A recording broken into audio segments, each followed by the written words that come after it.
Oh my God, they're demolishing the barn. I know. The one from 1923. Great-grandpa built it. I drove up the dusty road to my family's land and froze when I saw bulldozers tearing apart the barn my great-grandfather built in 1923 with his own hands. HOA President Brenda Castellano stood there with her pearls shining and BMW keys dangling from her fingers and said flatly, "You're trespassing. You've got 72 hours to leave." On my own 2,700 acres, land worth millions and passed down through 4 generations. While I was gone working construction for 3 months, Shadow Creek HOA filed a shady $50,000 lien for so-called unpaid fees, held a quiet vote, and illegally sold my land to a shell company Brenda secretly owned. My name is Owen Whitefield. I've been a property title expert for 10 years. I know the law inside and out.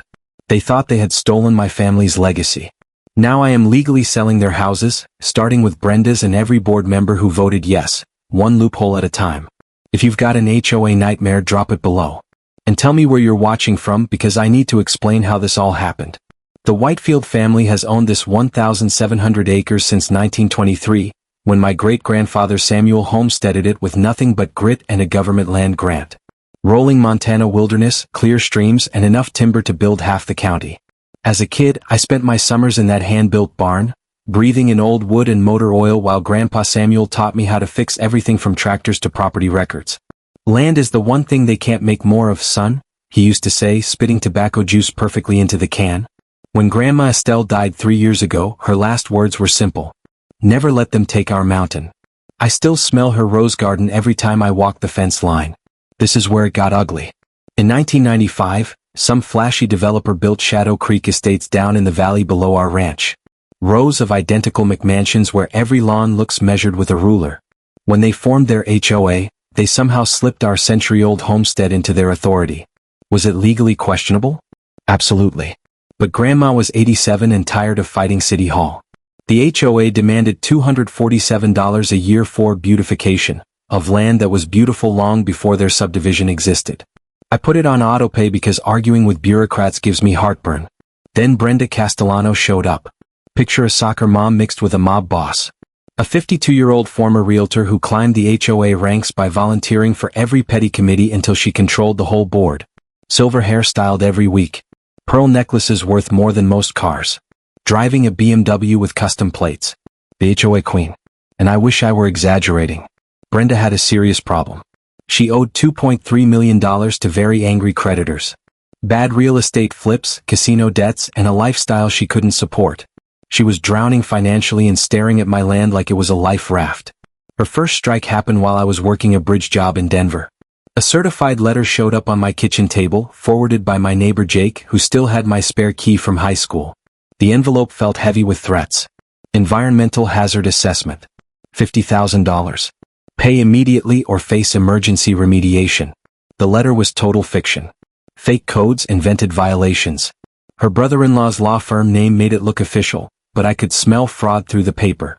When I called the office, the secretary Dorothy whispered, "You didn't hear this from me, but she's got development plans all over her desk.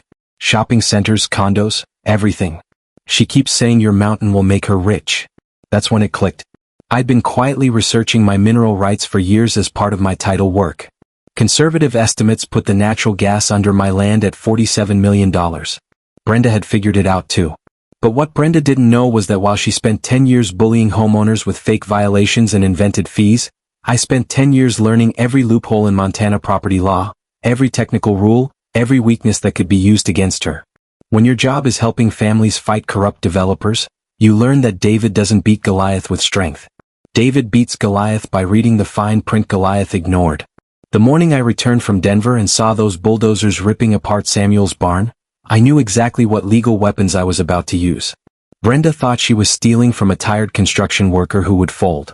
She was about to find out that this construction worker had spent a decade collecting the tools to dismantle her entire operation. Game on, Brenda. 3 days after I got back, Brenda made a move so dirty it would embarrass a politician. An emergency HOA meeting notice appeared at my door, stamped as already held the day before at 2 in the afternoon while I was at work. Funny timing, right? The board voted unanimously to hit me with a $75,000 special assessment for fire hazard cleanup. According to their paperwork, my peaceful wilderness was suddenly a giant firebomb ready to burn down half of Montana. The evidence packet looked polished. Glossy photos of dead trees and thick brush meant to scare any insurance company. One problem. I recognized a red barn in the background. I had seen it at a foreclosure auction 50 miles away the year before. Brenda had literally searched for wildfire images online and printed random photos to justify stealing my land. She delivered the notice herself. Her cheap floral perfume mixed with pine as she stood on my porch.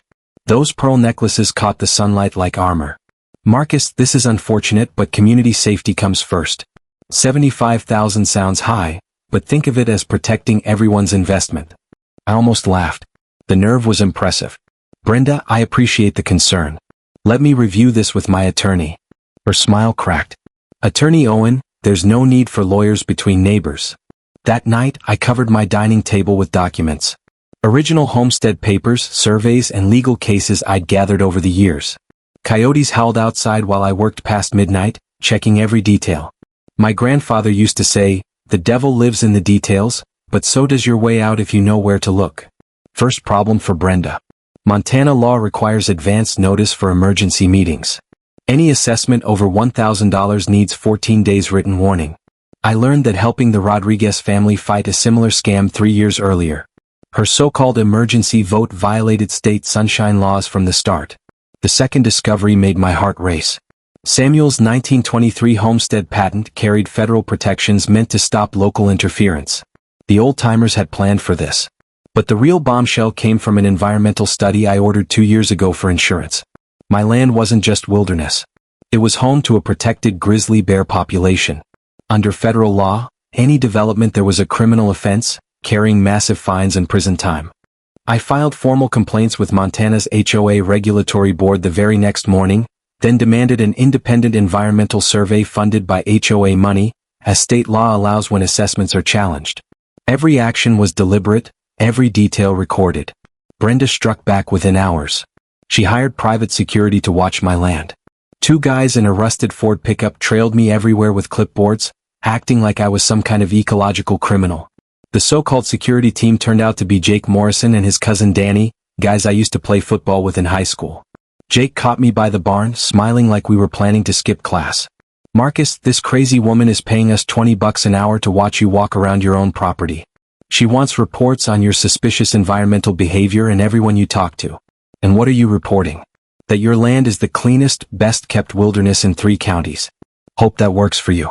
I began forming alliances, reaching out to other targets while documenting Brenda's pattern. Mrs. Tessa lost her family garden over fake deed violations and was forced to pay $15,000 in landscaping fees. The Hendersons paid $8,000 to remove a flagpole for aesthetic compliance. The Kowalski family gave up their children's swing set for not being architecturally consistent. Every case followed the same script. She went after families who could not afford long legal fights, then pressured them with invented violations until they paid or walked away. But Brenda's scheme collapsed when the independent environmental survey arrived. Pete Hoffman, the state-certified surveyor, delivered news that made my week. Not only was my property fire safe, it was a federally protected wildlife corridor.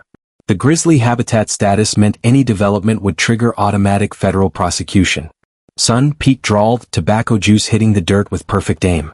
This land is so protected under federal conservation law, even thinking about cutting firewood could land someone in federal prison. And those mineral rights you mentioned are untouchable as long as the surface habitat stays intact. Victory tasted better than morning coffee. Brenda had tried to steal the most legally protected land in Montana. Federal environmental shields, homestead patent priority, and state sunshine law violations. I had enough leverage to shut down her entire operation and put her behind bars. But I was not finished gathering proof. The real show was just starting. Brenda's next move came exactly 37 days later, one day before Montana's legal deadline to challenge property assessments. Someone had clearly studied the rule book but skipped the chapter on avoiding federal crimes. A manila envelope as thick as a phone book appeared on my kitchen counter while I was feeding horses in the north pasture. The papers inside smelled like expensive panic, that mix of legal threats and sweaty desperation that comes with badly forged documents. Emergency foreclosure proceedings, the cover letter screamed in red ink. Outstanding balance $127,000, including fees, penalties, compound interest, and legal costs going back 18 months. 18 months of charges I had never seen, calculated with interest rates that would shame a payday lender. The hearing was set for next Tuesday. I received the notice Monday evening at 6 p.m. Jake showed up at my door around sunset, still wearing his fake security uniform and looking sick to his stomach. His boots thumped on my wooden porch as crickets chirped in the background and he fumbled with his clipboard. "Marcus, I shouldn't say this, but Brenda is celebrating already. She's got architectural blueprints spread all over the HOA office, condos, shopping centers, everything. She's been calling some big developer in California, talking money that would blow your mind." He lowered his voice like we were plotting a jailbreak. "There's more. Danny heard her bragging about finally cashing in on that gas money. She knows exactly what your land is worth underground." That night I called my lawyer friend Tom Bradley while pacing my kitchen like a trapped mountain lion. The linoleum creaked under my boots as he dropped news that felt heavier than my grandmother's cast iron skillet. Brenda had filed for bankruptcy 3 months earlier. Chapter 11 reorganization with $2.3 million in debt. Casino loans, failed real estate flips, and credit card balances big enough to fund a small war. But the real bombshell came from Tom's forensic accountant. She had been draining the HOA reserve fund for almost 3 years. "Marcus," Tom said over coffee that tasted like gym socks, "she's stolen at least $847,000 from community money. Fake consulting fees to shell companies, inflated maintenance contracts to businesses she secretly owned, emergency expenses that somehow paid for her BMW and pearl necklaces." The best part was what I remembered from helping my cousin fight an oil company scam years ago. When fraud is used to steal land with mineral rights, federal law steps in fast. Original homestead patents from 1923 guarantee absolute protection of subsurface rights. HOA rules, county codes, even state law cannot override them. But Brenda made one fatal mistake. In her rush to create official-looking paperwork, she forged my signature on several HOA documents. Not copies or digital edits, but real pen and ink forgeries that any handwriting expert could shred in court. I spent Monday night launching what I called Operation Legal Thermonuclear. First, I filed emergency injunctions to halt the foreclosure. Then I submitted my property's true valuation based on geological surveys I had quietly commissioned. $47 million in proven natural gas reserves and another $15 million in rare earth minerals used in electric car batteries. Tuesday morning arrived with frost covering everything like crime scene tape. I walked into court carrying evidence that would thrill the FBI and the calm confidence that comes from watching your enemy build their own gallows. Judge Harrison reviewed the handwriting analysis, the embezzlement records, and the mineral surveys, then shut the case down immediately. "Ms. Castellanos," he said with 30 years of authority, "I am ordering a full forensic audit of all HOA finances and freezing any action involving Mr. Whitefield's property pending investigation." Brenda looked like she had been hit by a train loaded with audit forms. Her brother-in-law lawyer shuffled papers like a man losing the worst poker hand of his life, sweat pouring despite the courtroom's freezing air. The real mic drop came when Tom revealed the geological results. My land did not just hold gas. It sat on the largest untapped energy reserve in 3 counties, with extraction rights worth more than most towns.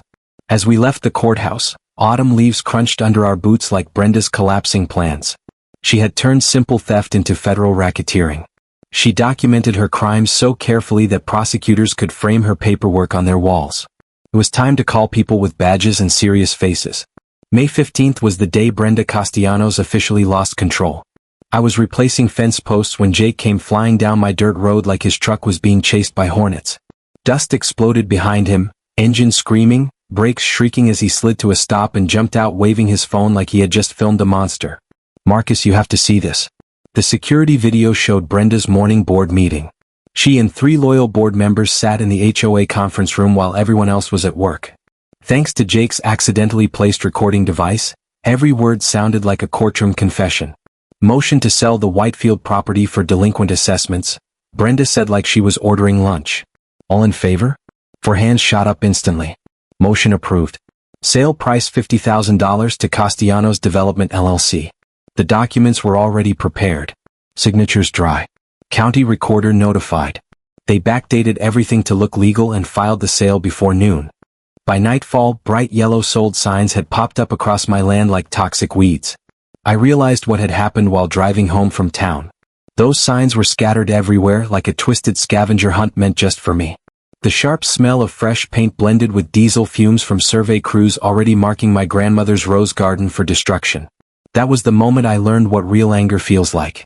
It begins in your stomach like sour milk, rises through your chest like acid, and settles behind your eyes like the worst migraine imaginable.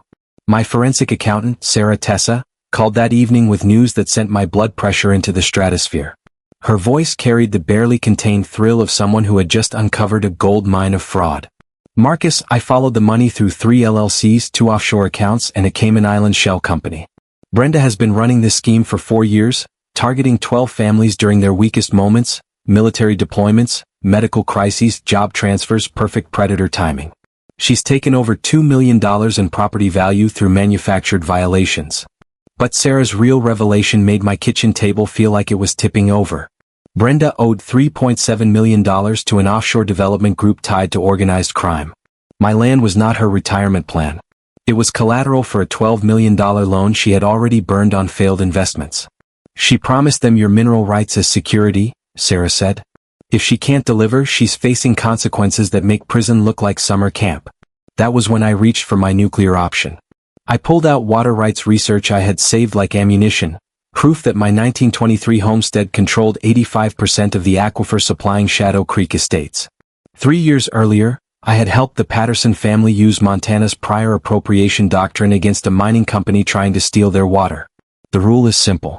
Oldest claims win. Period. New developments get whatever is left, and in drought years that means nothing at all. Translation: I could legally shut off water to 300 suburban homes whenever I chose.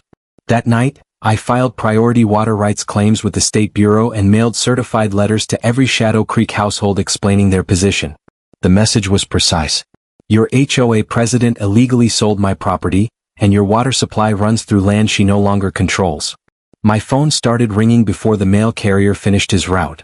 Panicked homeowners, angry families, nervous real estate agents, all suddenly very interested in Brenda's crimes. Property values in Shadow Creek estates began dropping like stones off a cliff. Brenda's reaction was pure desperation. Private investigators showed up overnight, digging through my military records like grave robbers searching for dirt. She tried bribing county officials to lose my water rights paperwork. Most revealing of all, she began selling off personal assets, jewelry, furniture, that precious HOA Queen BMW, like someone preparing for sudden international travel.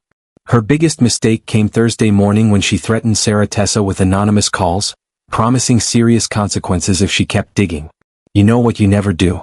Threaten a forensic accountant who has already contacted federal authorities about racketeering. That is like slapping a grizzly bear while wearing a suit made of fish. Sarah recorded every call, traced the numbers to Brenda's burner phones, and handed the evidence to FBI agents already building a RICO case. The sound of Brenda's empire collapsing was better than Christmas morning.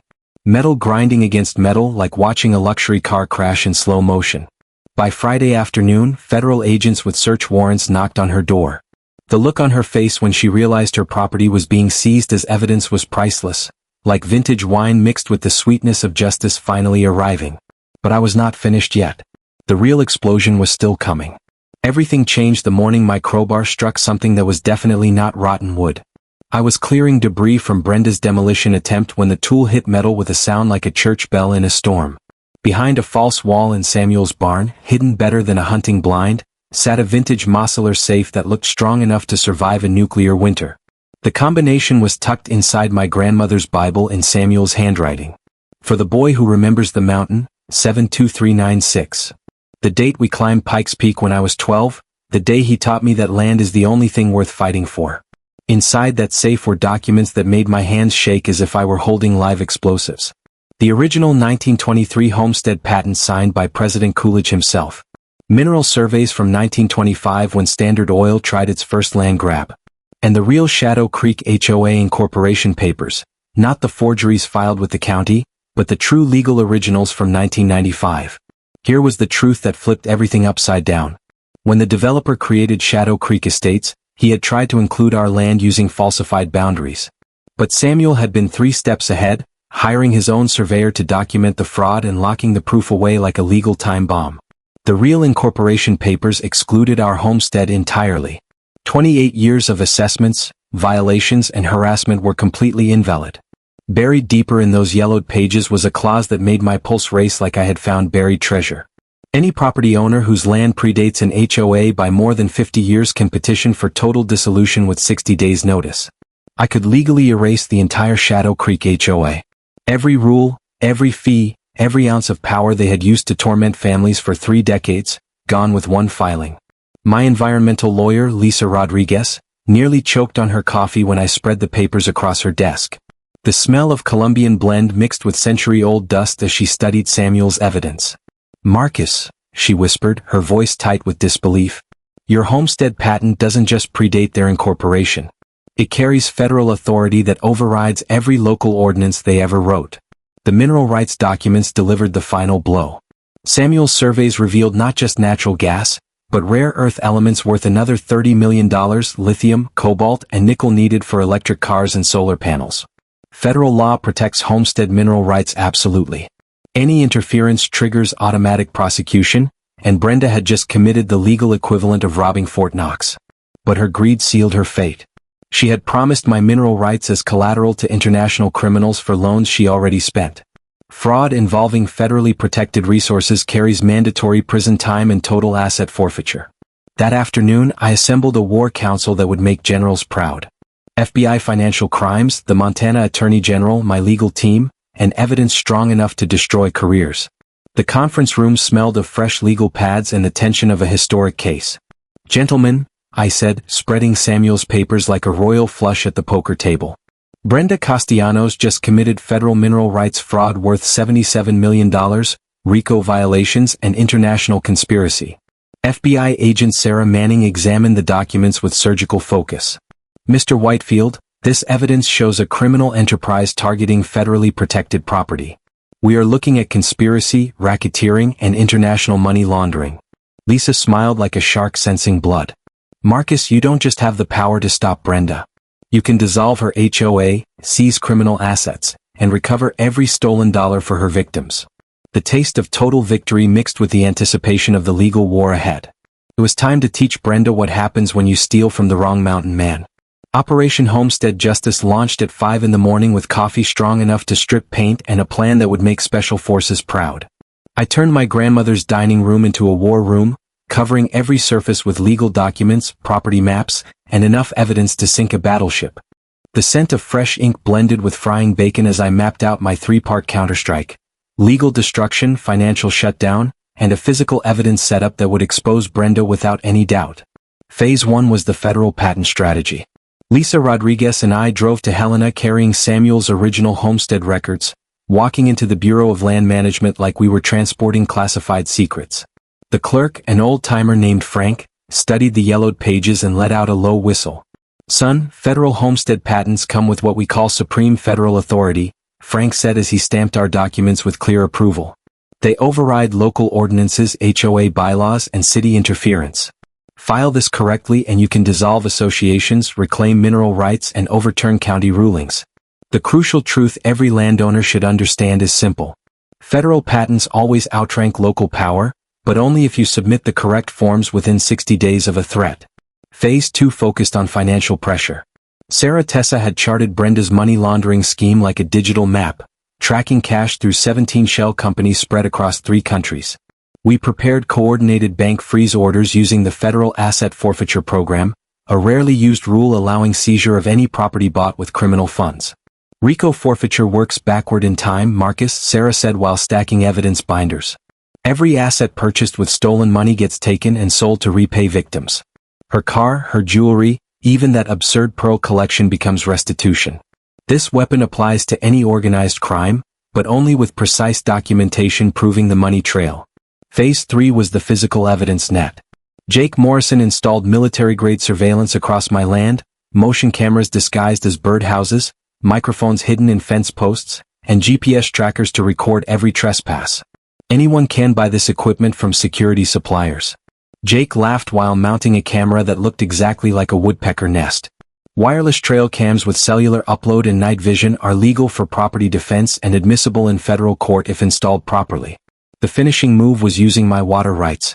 I filed priority water claim records with Montana's Department of Natural Resources, securing control over 85% of Shadow Creek supply. Under prior appropriation law, the oldest claim always wins, protecting original homesteaders but requiring formal state filings. Our real strength came from the community coalition. 73 families gathered in the same community center Brenda once tried to shut down, sharing stories that would make federal prosecutors hungry for indictments. Mrs. Tessa's voice trembled as she described how Brenda ordered her veteran husband's memorial garden destroyed for landscaping violations. "They came after us during my cancer treatment," whispered Mr. Patterson over the hum of coffee machines. "$50,000 in emergency fees while I was in chemotherapy because our grass was not green enough." Every account followed the same pattern. Strike during crisis, invent violations, demand instant payment or force property sales. Textbook predatory behavior that federal RICO laws exist to crush. My legal team prepared what we called the constitutional final strike. We filed for HOA dissolution, federal mineral rights recovery, and criminal conspiracy charges at the same time, aiming to collapse Brenda's entire operation in one blow. Detective Sarah Manning coordinated timing with surgical precision. FBI raids at multiple sites, synchronized bank freezes, arrest warrants issued for maximum evidence control and media effect. "Mr. Whitefield," she said at the final briefing, "this case will set precedent for HOA fraud across 6 states. Your evidence will protect homesteaders nationwide." The media ensured transparency. Investigative reporter Maria Santos scheduled crews to record raids, victim statements, and community reaction. Her coverage would block backroom deals and favoritism. "Marcus, this story has federal crime, corruption, and a David versus Goliath angle that changes laws and careers," she said while reviewing the files. "The night before the operation, I sat on the porch where Samuel once told stories about battling claim jumpers and crooked officials. The taste of moonshine mixed with sharp anticipation like my grandmother's apple cider vinegar." By morning, Brenda Castellanos would learn that stealing from federal homestead holders is not just theft. It is a federal crime with mandatory prison time and total financial ruin. Coyotes howled in the distance like a warning across mountains that had seen generations defend their land. It was time to teach her what mountain justice really meant. Brenda collapsed into panic the morning federal agents arrived with warrants. "I was chopping firewood when Jake's radio burst alive like a police scanner in a chase scene. Marcus, get here now. Brenda just hired what looks like discount movie gangsters." 20 minutes later, I watched through binoculars as she paced the HOA parking lot with 2 men dressed for intimidation. Their black suits clung to shoulders built for breaking bones, sunglasses reflecting the gray Montana sky like mirrors of bad decisions. Diesel fumes mixed with my own adrenaline as Detective Manning's unmarked car rolled in. 2 federal agents stepped out, badges shining, and Brenda's face shifted from confusion to terror in seconds. "Ma'am, we need to discuss financial irregularities in your HOA operations," Agent Torres said loud enough for my cameras to record every word. Her reaction was pure guilty chaos. Panic calls, demands for lawyers, and frantic texting like her thumbs might burst into flames. That night the sabotage began. My trail cameras caught it all in high-definition stupidity. First came vandalism fit for children. Spray paint across my barn spelling "veteran scum" in crooked letters. The paint was still wet when her hired geniuses tried poisoning my well by dumping industrial bleach into my decorative fountain instead of the real well 50 yards away behind a marked utility shed. These masterminds clearly failed basic geography. The best moment came at midnight when motion sensors captured Brenda herself sneaking along my fence dressed in black like a suburban ninja. She spent 45 minutes trying to make healthy pine trees look diseased by duct taping dead branches to them with enough tape to build a rocket. "Marcus," Jake laughed while replaying the footage. She brought a ladder and headlamp like she was decorating for the worst holiday ever. It looked like a craft project made during a breakdown. Tuesday morning brought her final move. False police reports claiming I threatened her at Miller's Market. In her dramatic version, I cornered her near the produce aisle and made threats involving farm tools and violence. One problem. I was 300 miles away in Denver that day testifying in federal court. Security cameras, marshals, and court logs proved my location every minute. Sheriff Davies called that night, sounding exhausted. "Marcus, I have to investigate, but her story has more holes than a shooting target. She says you threatened her at 2 p.m., but video shows she was not even in town. The harassment against our families turned into open hatred. Anonymous calls at 3 in the morning with breathing and threats. Dead animals stuffed into mailboxes with notes saying, 'Stop helping the crazy soldier.' Mrs. Tessa found her husband's Purple Heart and Bronze Star medals scattered across her yard like trash, deliberately desecrated by cowards who thought fear could stop justice.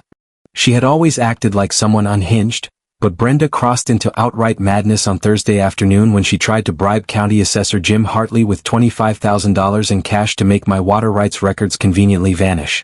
What she never suspected was that Jim had been wearing federal recording equipment for the past 2 weeks, working directly with investigators who were assembling an airtight RICO case against her entire operation. The recording captured her words with brutal clarity.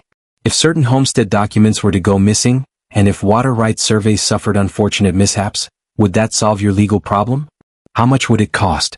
Her voice trembled with desperation thick as winter syrup. $25,000 in cash, and I never saw any federal patents or mineral claims. Federal prosecutors probably framed that audio and hung it on their office wall. By Friday, FBI surveillance teams documented Brenda liquidating everything in sight. Furniture trucks, jewelry appraisers, luxury car buyers offering instant cash for her BMW. She was preparing to run from justice, and agents recorded every step of her failed escape. The sound of her empire collapsing was sweeter than birdsong at dawn, mixed with the deep rumble of justice finally waking up. Victory tasted sharp like my grandmother's apple cider, blended with the anticipation of watching federal law enforcement show what happens when criminals choose the wrong mountain family. The end of her freedom was finally in sight, earned through months of reckless stupidity. Brenda's last week played out like a lesson in self-destruction. Monday morning delivered news that made my coffee taste like triumph. Federal prosecutors unsealed a 47-count indictment against Brenda and 8 partners. Racketeering, money laundering, conspiracy, attempted bribery, and my favorite charge of all, federal mineral rights fraud with mandatory 20-year sentences. I was fixing a gate hinge when Jake called, sounding like a kid on Christmas morning. Marcus, the FBI just raided Brenda's house with a moving truck. They're hauling out computers, filing cabinets, and enough evidence boxes to build a fort. The footage from Maria Santos's news crew showed agents walking out with boxes labeled financial records, shell companies, and mineral fraud. Her BMW sat in the driveway covered in federal seizure stickers like tickets from hell. But Brenda was not done ruining herself. Tuesday night brought her most delusional move yet. A press conference outside the Shadow Creek Community Center, surrounded by the last loyal followers who had not realized she was finished. Desperation mixed with cheap perfume as she faced the cameras with confidence only insanity could produce. This is a witch hunt against a successful businesswoman by a disturbed veteran with mental problems, she said, adjusting her pearls like armor. Marcus Whitefield has been stalking our peaceful community, and federal authorities are being misled by fake evidence. Maria Santos asked the question that ended her public image. Mrs. Castellanos, how do you explain $847,000 in HOA funds deposited into your personal accounts over 3 years? Brenda panicked. Those were legitimate consulting fees for community projects that federal agents illegally seized through unconstitutional theft. Her credibility collapsed live on television across 3 counties. Wednesday brought organized retaliation from the victims. 73 families filed coordinated lawsuits demanding restitution, damages, and civil rights violations. The paperwork stack was tall enough to be furniture. Mrs. Tessa's statement made reporters cry as she described watching Brenda's enforcers treat her late husband's Purple Heart like trash. He died defending this country, she said, voice steady as stone. She dishonored his sacrifice for money she never earned. The Henderson family revealed Brenda targeted their son while he served in Afghanistan, demanding emergency fees while he was in combat. Predatory timing that prosecutors would use to prove conspiracy. Thursday delivered the knockout blow. Federal asset forfeiture agents arrived with warrants for everything bought using stolen HOA funds. Furniture, jewelry, artwork, even kitchen appliances. The inventory sounded like a catalog of criminal luxury. Every asset purchased with proceeds from your crimes is subject to immediate seizure for victim restitution, Agent Torres announced. Brenda exploded, screaming about government theft, demanding senators who would not return her calls, and threatening lawsuits against agencies with budgets larger than nations. Justice tasted sweeter than my grandmother's pie mixed with the satisfaction of watching arrogance meet reality. Friday morning came with her last gamble. She tried to flee to a non-extradition country using a fake passport. Airport footage showed her at Helena Regional with 2 suitcases, $500,000 in cash, and proof she had planned escape for weeks. Agents arrested her at the gate minutes before boarding a flight to the Cayman Islands. Brenda Castellanos, Agent Manning said to the cameras, "You are under arrest for racketeering, conspiracy, attempted flight, and violations of federal mineral rights law." The click of the cuffs sounded like the final note of a justice symphony. Her empire had stolen over $2 million and terrorized families for 4 years. It took federal law enforcement 6 days to erase everything she built and guarantee her future behind prison walls. The sound of her world ending was music, as coyotes howled victory across mountains that had protected our family for generations. August 15, 2023. The day Brenda learned federal justice does not bargain. The Helena Federal Courthouse looked like a media explosion. 12 news crews, live streams reaching 500,000 viewers, and hundreds of supporters holding signs demanding justice. I arrived in my grandfather's restored 1947 pickup, chosen for the cameras. Gravel crunched under vintage tires as shutters clicked like rain while I walked the steps in dress uniform with service ribbons shining. The contrast was cinematic. Fourth-generation homesteader versus a criminal in orange. Brenda's perp walk went viral instantly. Marshals led her from the van, orange replacing pearls, hair disheveled from a night in holding. The woman who terrorized families now looked like what she was, a criminal facing decades in prison. Inside the courtroom, Prosecutor Rebecca Martinez delivered her finest work. The smell of paper and tension filled the room as she outlined charges destined for textbooks. Your Honor, the defendant ran a criminal enterprise targeting federally protected homesteads. 47 counts of racketeering, laundering, mineral fraud, and conspiracy against veterans and elderly citizens. The forfeiture list took 12 minutes to read. Mansion, vehicles, offshore accounts, jewelry, and businesses totaling $8.3 million. Every dollar would return to the victims. Then came the moment that silenced the room when I took the stand. Mr. Whitefield, Martinez said, please tell the court the true value of the property Mrs. Castellanos tried to steal. Castellanos tried to steal through a fraudulent foreclosure. Your Honor, I said, locking eyes with Brenda's shaking attorney, the property contains $47 million in proven natural gas reserves, plus $30 million in rare earth minerals essential for renewable energy. The courtroom gasped, live broadcast carrying the shock. Brenda had attempted to steal $77 million in federally protected resources for a $50,000 fake sale. Judge Harrison's words were sharp and deliberate. Ms. Castellanos, you've committed crimes against federal homestead rights targeting military families and elderly veterans. This is organized criminal activity at the highest level. Outside the courthouse, I spoke to media and supporters, mountain wind carrying the scent of justice. Today proves federal law protects families who built this country through sacrifice. Brenda Castellanos learned that mountain justice doesn't compromise. The crowd's cheers echoed like thunder over courthouse walls.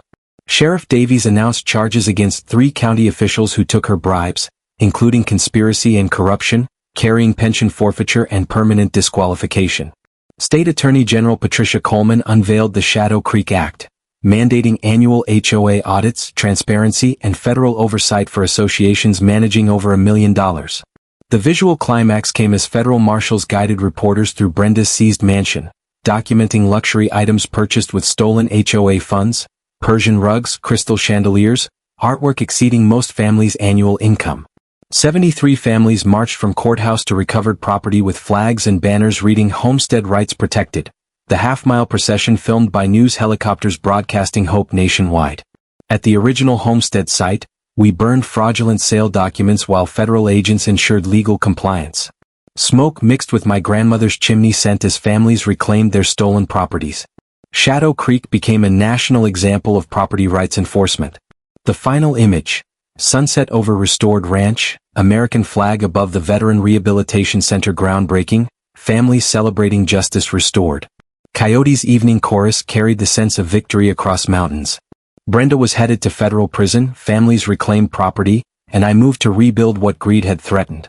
6 months later, Shadow Creek transformed into a model community. The Veterans Rehabilitation Center broke ground on 50 acres, funded by $2.1 million recovered from Brenda's empire. Construction noise now carried hope. My marriage to Sarah took place in grandmother's restored rose garden, surrounded by coalition families. Mrs. Tessa gifted a quilt representing every victimized family, a symbol of healing. We adopted 2 foster children, Tommy and Maria, who had lost parents overseas, planting oak saplings on the homestead site to grow strong roots. The Shadow Creek Foundation's $2.1 million endowment funds college scholarships, legal aid for families facing HOA abuse, and environmental education. The Veteran Job Training Center uses rare earth minerals to teach renewable energy careers, former soldiers installing solar panels and wind turbines.